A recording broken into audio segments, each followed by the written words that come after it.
안녕하세요.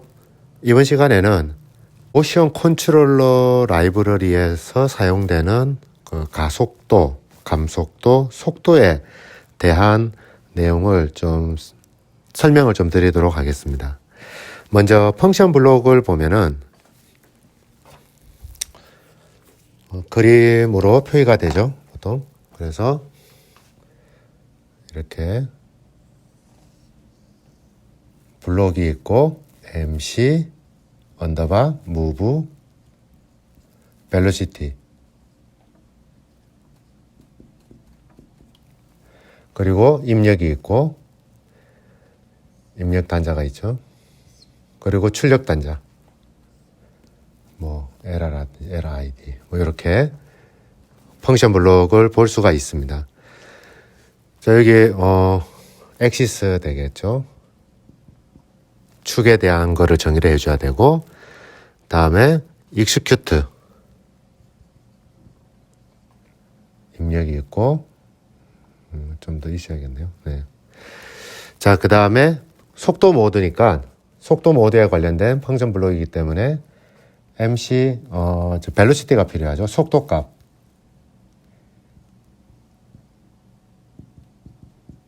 velocity. 그 다음에 가속도 값. 그 다음에 감속도 값. 그리고 좀 더 필요한 내용이 저크라는 값이 있습니다. JRK 저크.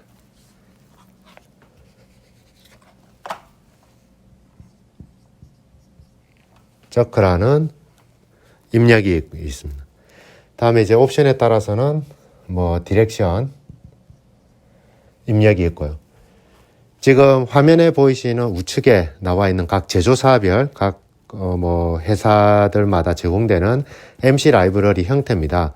그래서 약간씩 좀 차이는 있습니다. 입력되는 인수라든지 출력되는 부분들도 출력되는 거는 그진 같은데 입력 부분에 보실 엑스로스 같은 경우에는 이 디렉션이라는 값이 없습니다. 왜냐하면 입력에 대한 속도 값을 플러스냐 마이너스냐 음수냐 양수의 값을 입력을 해서 운용을 할 수가 있기 때문에 굳이 디렉션은 필요가 없기 때문에 아예 빼버린 그런 케이스입니다.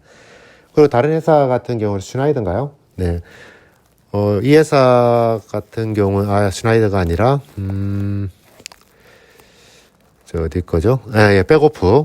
백오프에 보면은 악셀레이션은 있는데 디셀레이션이 없어요. 왜냐하면은 속도 모드로 움직여야 되니까. 그러니까 정속도는 감속을 하기 위한, 가감을 하기 위한 게 아니라 정속을 하기 위한, 시작을 위한 악셀레이션밖에 존재하지 않는다라는 거죠. 그래서 이와 같이 표준화된 MC 라이브러리라 하더라도 제조사마다 기본적으로 있어야 되는 인수를 제외하고는 상황에 맞게끔 빼거나 넣거나 할 수가 있다고 봐주시면 됩니다. 그래서 출력은 in velocity가 되겠죠. velocity, 다음에 error, 그 다음에 LRID 이런 식으로 구성이 되는 거를 볼 수가 있습니다. 그러면 이제 그 동작을 시키게 되면은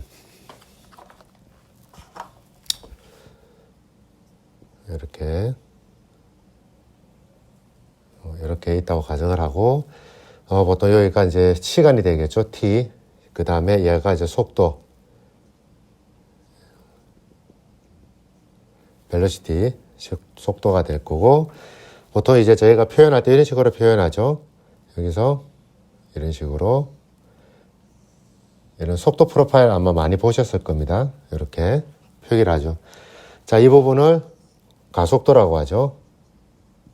그 다음에 이 부분을 감속도.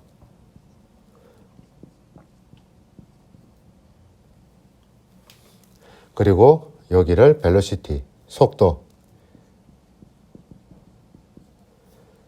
자, 그러면 속도 값은 여기다 매핑이 될 거고요.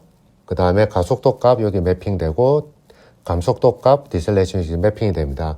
그러면 여기 나와 있는 저크는 뭐냐면은 저크는 이 부분, 이렇게 꺾이는 부분 있죠. 가속을 했다가 속도로 나가는 부분, 이런 식으로. 자, 요 부분. 자, 요 부분을 확대를 해보면은, 확대해서 보면은, 이와 같이 가속하다가 이제 자기 원하는 속도로 운전을 할 때 이 부분을 이렇게 라운드가 지어지는 이 부분이 저크입니다. 그래서 단위 자체가 예를 들자면은 이제 속도 같은 경우에는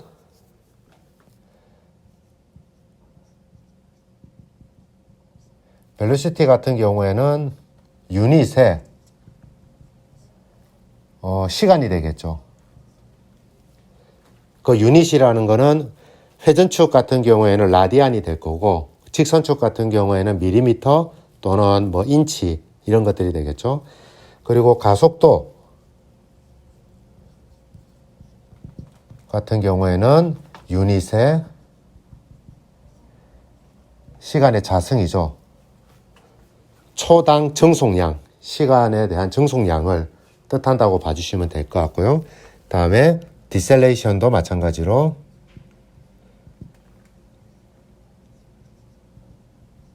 유닛의 자승, 네, 시간당 정속량이 감속량이 되겠죠. 그럼 저크는 어떻게 되느냐? 이 악셀 디셀에 대해서 다시 한 번 더 시간으로 더 나눠준다고 보면 됩니다. 그래서 저크는 유닛의 시간의 3승에 해당이 됩니다. 그래서 보통 이런 PLC 오픈에서 제공되는 유닛들은 보통 표준 단위계를 많이 사용합니다. 이 얘기가 어떤 얘기냐면 뭐 예를 들자면 이런 거죠. 보통 저희가 뭐 일본 계열이라든지 국내에서 나오는 제품군들을 보면은 가속도의 기준이 어떠냐면은 시간당, 즉 초당 정속량이 아니라 그 시간 내에 최대의 속도로 도달한다. 이런 좀 그 개념이 있습니다. 그렇기 때문에 그거를 좀 혼동하시면 안 돼요. 뭐 예를 들자면 이런 거죠. 예를 들자면 PLC 오픈에서 사용되는 라이브러리, 속도 제어든 뭐 위치 제어든 단위는 어차피 속도값, 가속도값, 감속도값, 그 다음에 저크값이 항상 따라 들어가게 됩니다. 자, 그래서 만약에 이런 거죠. 벨로시티 값이 10이고 그 다음에 악셀레이션이 2다. 예를 들자면 그 다음 디셀레이션도 2다. 예를 들자면 그리고 저크는 제로다. 제로면 최대로 적용이 된다라고 봐주시면 됩니다. 자, 그러면 이거대로 한다라고 하면은 초당으로 나눠보면 얘가 예를 들자면 제로, 2초, 4초, 8초, 10초, 12초, 14초. 뭐 예를 들자면 얘는 S 시간, 얘는 벨로시티. 이렇게 본다라고 하면은 정속량, 악셀레이션이 2입니다. 그러면 초당 1초에 2씩 증가를 한다는 거겠죠. 그러면 이렇게 또 세분화 시킬 수가 있겠죠. 1, 3, 5, 1, 2, 4, 8. 죄송합니다. 다시.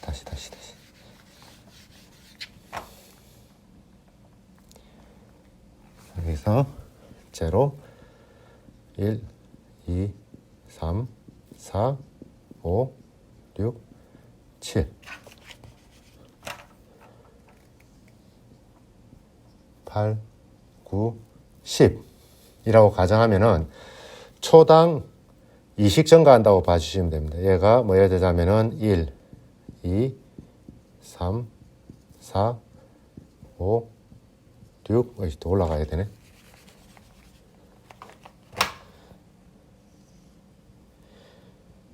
7, 8, 9, 또 올라가. 10, 여기까지.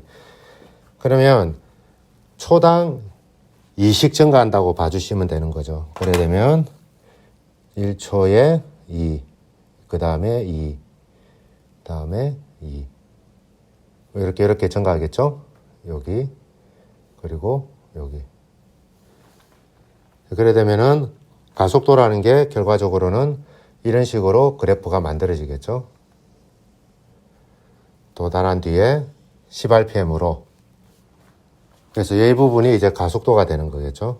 그런데 자, 이게 이제 PLC 오픈이라든지 정식 단위계를 사용을 했을 때 이렇게 동작을 하는데 뭐 옴론이라든지 미쯔비시라든지 그다음 야스카와라든지 이렇게 또 국내에 제공되는 어떤 그 제품들, 기존의 제품들, PLC 오픈을 지원하는 제품은 좀 다를 거고요.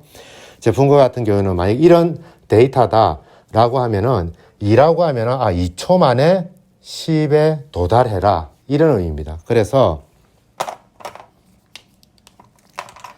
1초, 2초 만에 10이라는 속도에 도달한다는 그런 의미입니다. 이렇게 되겠죠. 가속도가.